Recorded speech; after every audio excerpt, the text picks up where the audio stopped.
If this joint failed, someone would die 30,000 feet in the air, and the man about to break every rule in the book knew it. On the night of March 14th, 1944, inside Boeing Plant 2 inches Rion, Washington, the war didn't sound like guns or bombs.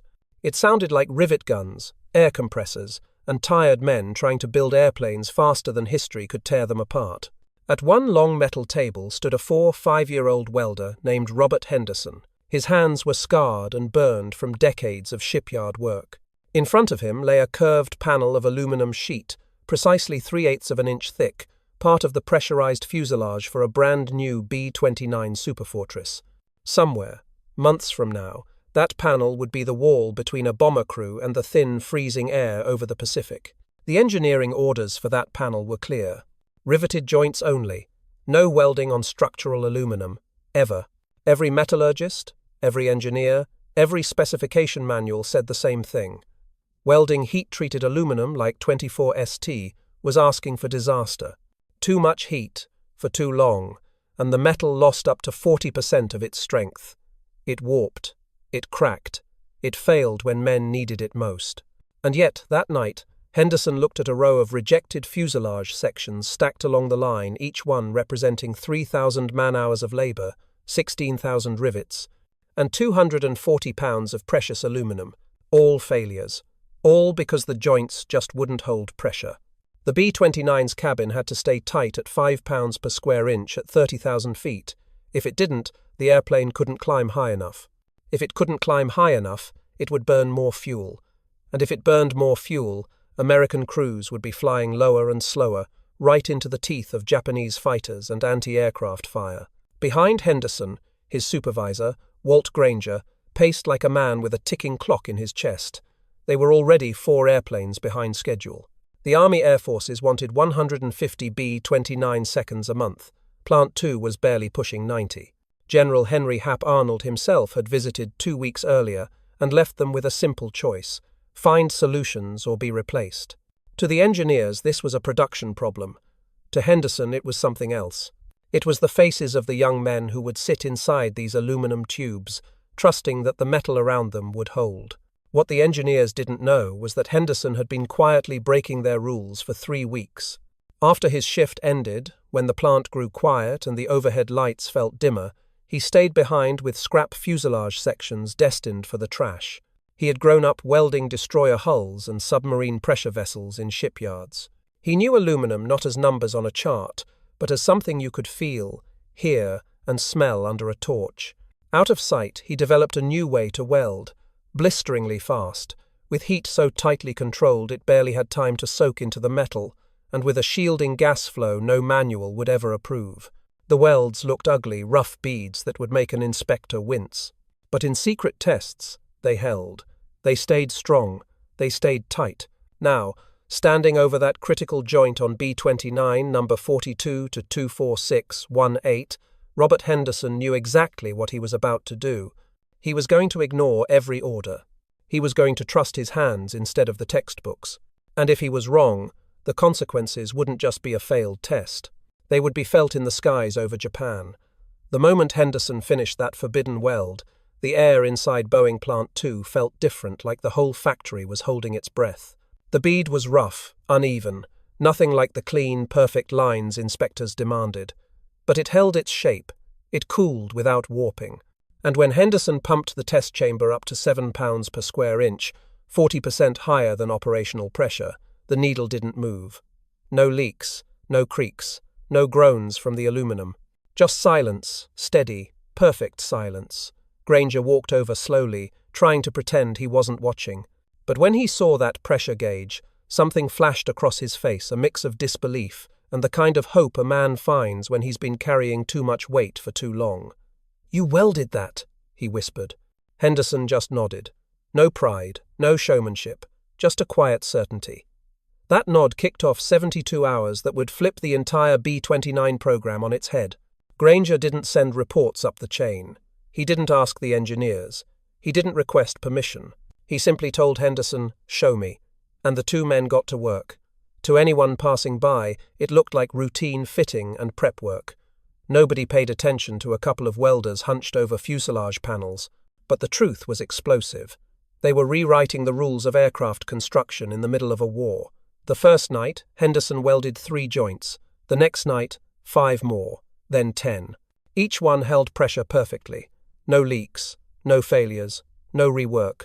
In a plant where nearly a third of pressurized fuselage sections were failing tests, Henderson's joints passed on the first try. They looked ugly, but they were strong. Stronger than rivets. Stronger than anyone expected. Granger knew he had to expand the operation, but the risks were massive. If the Army Air Forces found out, both men could be hauled into a military court.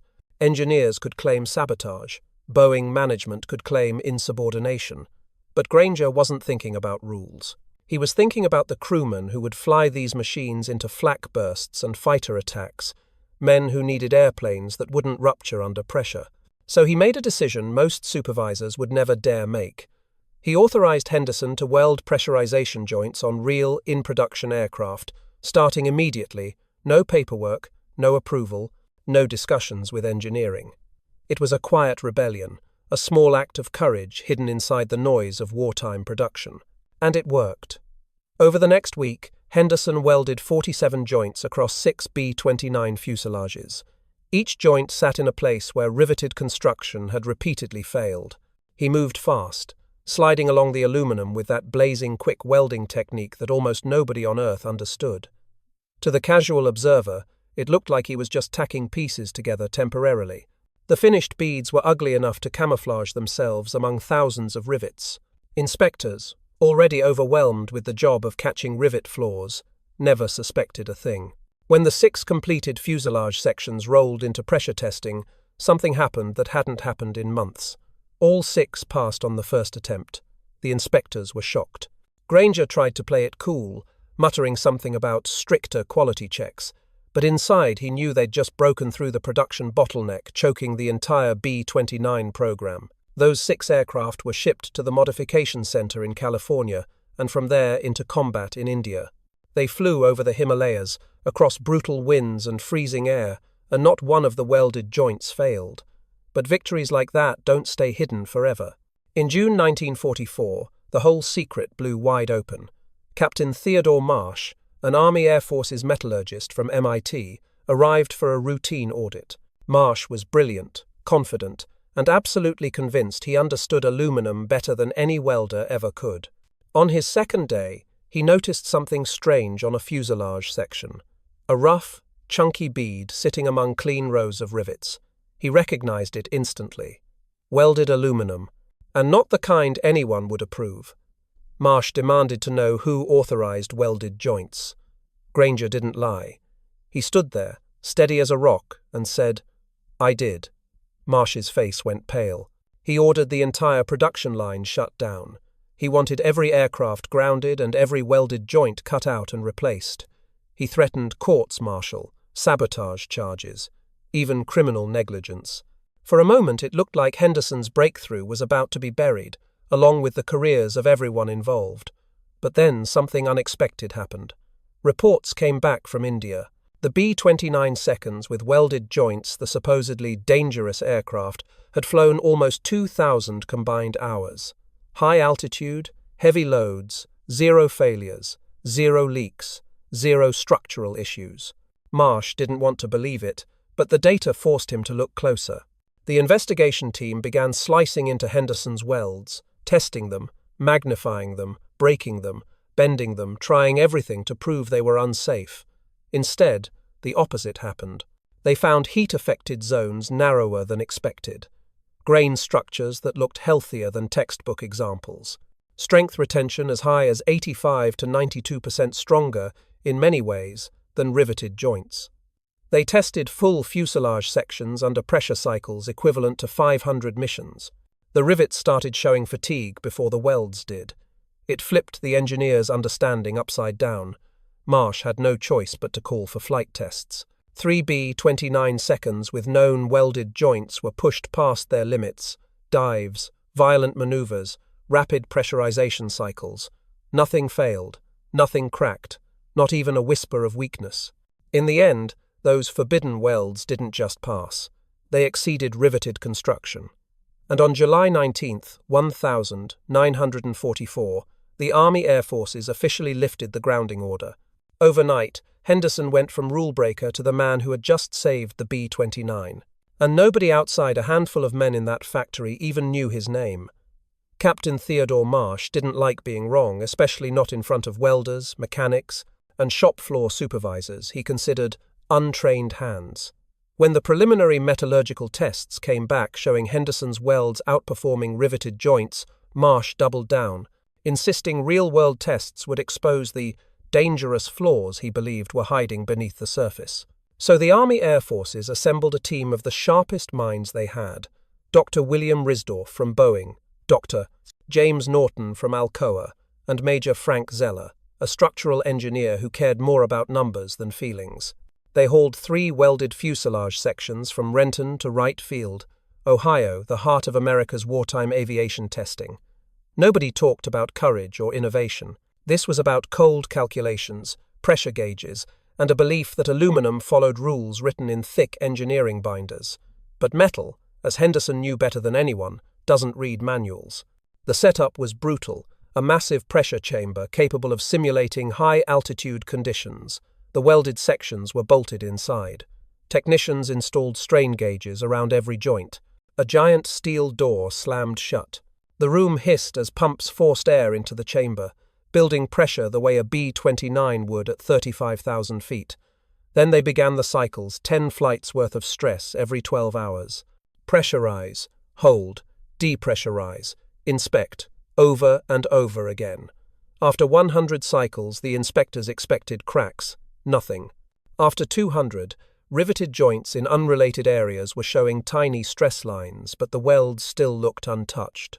Marsh stood behind the glass window watching silently, arms crossed, jaw clenched. By the time testing hit 500 cycles, the equivalent of years of real combat flying, the welded joints were outperforming everything around them. Dr. Norton stared at the microstructure images from the metallographic lab and whispered, almost in awe, "This shouldn't be possible." What stunned them most was what Henderson had done unintentionally.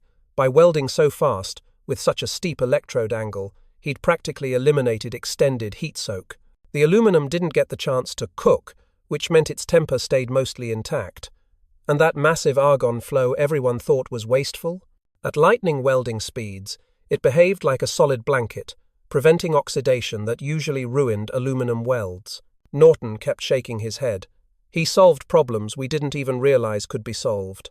Even Marsh, for all his pride, couldn't deny the numbers, but he still demanded flight tests. If a welded B-29 failed in the air, no engineer wanted that on his conscience. So 3 aircraft were pulled aside, each with Henderson's secret welds clearly marked and assigned the most unforgiving test profile imaginable. They were flown to 40,000 feet, far above normal service altitude. Pilots shoved them into steep dives that pushed structural limits. They rolled, pulled Gs, and ran repeated pressurization cycles mid-air. Every test tried to make the joints crack. None did. The welds literally outperformed the rivets surrounding them. After 20 punishing flight hours, inspectors crawled inside the fuselages with flashlights, mirrors, and magnifiers. Nothing. Not a hairline fracture. Not a 1 in a million stress indication. It was a complete victory. Marsh wrote his grudging approval, but the words he put on paper were enough to change B-29 production forever. The welding technique developed by Mr. Henderson produces joints superior to riveted construction in pressurized applications. Just like that, the Army Air Forces reversed their stance. The grounding order was rescinded. The B-29 seconds Henderson had welded months earlier, already flying combat missions in India, were officially declared airworthy. And more importantly, General Bennett Myers ordered Boeing to review all construction specifications and begin integrating welding into places rivets had always been used before. Suddenly, the shy welder from Portland wasn't a rule-breaker anymore. He was the man who had proven every expert wrong. But the real shockwave came when Boeing engineers finally understood what welding made possible. Fuel tanks, big ones. Because riveted tanks required overlapping sheets and thousands of potential leak points, engineers had always avoided putting tanks in certain fuselage spaces. Welded tanks changed the game. They didn't leak. They didn't need access rivet lines. They didn't waste space. Overnight, voids inside the B-29 places no tank could ever safely go were suddenly viable fuel storage zones. The most promising was the 19-foot pressurized crawl tunnel that connected the front and rear crew compartments. In every B-29 ever built, that tunnel was just empty space, used only for crew movement. But with welded construction, it could hold roughly 670 gallons of fuel. Wing voids could add another 400 gallons. Designers ran the math and realized something staggering. The B-29 could carry 1,700 more gallons of fuel without sacrificing structural integrity. That meant an 18% increase in total fuel capacity. That meant an extra 450 miles of range. That meant targets that were previously unreachable suddenly lay within striking distance. And all because one man refused to accept that the rules were the limit. But even as the technical world flipped, Henderson didn't change. When Boeing formed an official welding development team, they made him the technical lead, but quietly, because engineers still didn't want a shop floor welder outranking them on paper. Henderson didn't complain. He didn't want titles. He wanted to teach welders how to do what he did. The training sessions were intense. Henderson didn't explain metallurgy. He didn't talk equations. He talked about the sound of the weld pool, the angle of the torch, the way the metal shimmered when it was seconds from overheating. His lessons weren't in textbooks. They were in the movement of his hands. Some welders picked it up. Some didn't. Those who learned became the quiet lifeline of the B-29 Program 43 welders across 4 factories, slipping between airframes, strengthening the most critical joints while inspectors walked right past without ever knowing, and production numbers skyrocketed. Rejection rates plummeted. Assembly time dropped. For the first time since the war began, the B-29 was being built faster than it was being delayed. And out in the Pacific, young bomber crews were flying higher, safer, farther protected by weld beads they would never see, crafted by a man whose name they'd never hear. The transformation was so profound that some engineers later admitted they had no idea how close the B-29 program was to collapse until Henderson's technique saved it. He didn't just fix some joints. He rescued an aircraft that would become the backbone of the air war against Japan, and he did it without asking for a single ounce of credit. When Boeing engineers finally grasped the full power of Henderson's welding breakthrough, something shifted across the entire B-29 program, almost like the aircraft itself took a deep breath it had been holding since the war began. For years, the B-29's greatest strength, its massive range, was also its biggest limitation.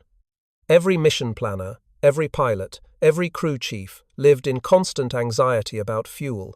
The Pacific wasn't like Europe. There were no friendly airfields scattered across the landscape, no short flights, no safe diversions.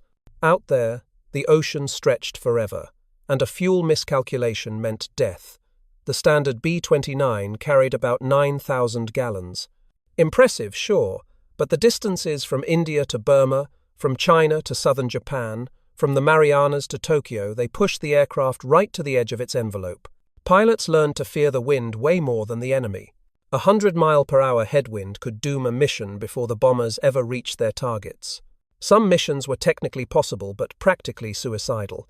Crews would take off knowing they had nowhere near enough reserve fuel to survive a diversion. They'd whisper to each other on the flight deck, "If anything goes wrong, we're not coming back." And sometimes they didn't. That's what made Henderson's welding technique world-changing. Suddenly, engineers weren't limited by rivet lines and overlapping seams. They could design fuel tanks into spaces once considered impossible, and they started with the most unlikely place of all, the crawl tunnel. 23 inches wide, 19 feet long, pressurized, and previously useless except as a narrow passageway for crew. That tube had always been dead weight. Now, it became a perfect auxiliary tank. Welded construction meant smooth seams, 0 rivet heads poking inside, and no leak points. By filling the tunnel, they gained roughly 670 gallons. Wing voids added another 400. Other small cavities contributed more. By the time the redesign was complete, every enhanced B-29 rolled out of the factories carrying almost 10,700 gallons, an 18% increase that translated into pure strategic power. For mission planners, that extra 1,700 gallons wasn't just fuel. It was possibility. It was courage. It was safety. It meant the bombers could finally cross the Pacific with enough room for error to fight, to survive, to return. And when these extended-range B-29 seconds reached the Marianas, the volcanic islands of Saipan, Tinian, and Guam, the air war against Japan transformed almost overnight. In November 1944, the first major raid on Tokyo had been a near disaster. Over 100 bombers launched. Only a fraction reached the primary target. Fuel exhaustion forced emergency landings. Some crashed into the sea. Crews were shaken. They weren't afraid of combat, they were afraid of running out of sky. But when the enhanced aircraft arrived, everything changed. Suddenly, mission planners could load more bombs without shaving fuel reserves to dangerous levels. Crews could climb higher, where the air was thin and safer. Pilots could deviate around storms instead of punching through them. Pressure eased. Confidence rose. Over the next months, the B-29 became what it was always meant to be, a long-range giant capable of shaping the course of the war. Then came the biggest shift of all. In early 1945, General Curtis LeMay took command. He didn't care for theories. He cared about results. After studying months of high-altitude bombing failures caused by jet stream winds, cloud cover, and equipment limits, LeMay made a decision that shocked everyone. We're going low, just 5,000 to 8,000 feet above the Japanese cities, at night, with incendiaries. It was the riskiest possible tactic. Low altitude meant more fuel burn, more danger, more everything. Without the welded tanks, the idea would have been laughed out of the war room. But with the new fuel capacity, it became not only possible, it became decisive. On March 9-10, 1,945, 334 B-29 seconds attacked Tokyo. They carried maximum bomb loads, something the early aircraft could never safely combine with long-range missions. They flew low, unleashing a firestorm so intense it created its own winds. 100,000 people died in a single night. 16 square miles of Tokyo vanished. It was one of the most devastating air raids in human history. And it happened because the B-29 finally had the range to strike, stay, and return safely. The extended fuel capacity also meant something just as important: less fear. Before, every pilot worried that a single engine failure, a burst of flak, or a sudden storm could doom the crew to ditching in the Pacific, where rescue was uncertain and sharks were real. After the modification, crews had options. They had margins. They had hope. When Iwo Jima was captured in March 1945, the airstrips there became emergency landing fields. Extended-range B-29 seconds no longer had to pray they'd make it back to Saipan. They could divert to Iwo Jima. Thousands of lives were saved that way. And through all the brutal months of bombing, the welded joints never failed. Not once. 0 structural failures were ever traced to Henderson's forbidden welds. It was stunning. The welds that could have cost Henderson his job ended up helping win the air war over Japan. They enabled longer missions, heavier bomb loads, and safer returns. They changed the strategic map. They helped end the war faster. And out there, thousands of miles away in the Marianas, in the cold wind at 30,000 feet, bomber crews sat inside pressurized cabins, held together partly by the hands of a welder they would never meet. They didn't know his name, but they owed him their lives.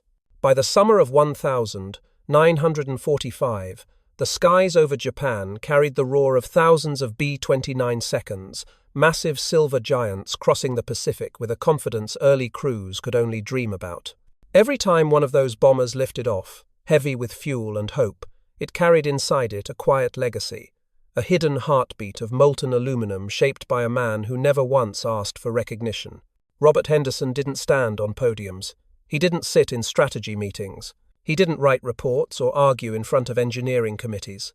While generals debated targets and engineers drafted memos, Henderson simply showed up every day, put on his gloves, and trusted his hands to do what they had always done: listen to the metal. When the war ended in August 1945, headlines across America celebrated victory, the atomic bombs, and the heroism of countless soldiers. Factories shut down production lines, workers went home, and Boeing's roaring machines finally fell silent. But the story of Henderson's welds didn't end when the last B-29 rolled out. In many ways, That's when it truly began. During the post-war years, aviation entered a new era of pressurized cabins, long-range travel, and aluminum structures more complex than anything the B-29 engineers had imagined. And as designers wrestled with the challenges of sealing massive pressure vessels and fuel tanks, they found themselves returning again and again to the data from Renton in 1944, to those strange, fast, impossible welds that outperformed everything the textbooks predicted. Henderson had accidentally handed the world a blueprint for the future, but he never saw himself that way. In 1946, when Boeing offered him an engineering position, a chance to sit in offices, wear suits, earn prestige, he turned it down with the same quiet certainty he'd shown the night he welded that forbidden joint.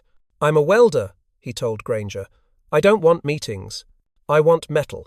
And so he left Boeing, went back to shipyards, and taught young apprentices how to weld aluminum with patience, humility, and the kind of experience no school could ever offer. Most of those kids had no idea they were learning from a man whose technique had helped change the course of the war.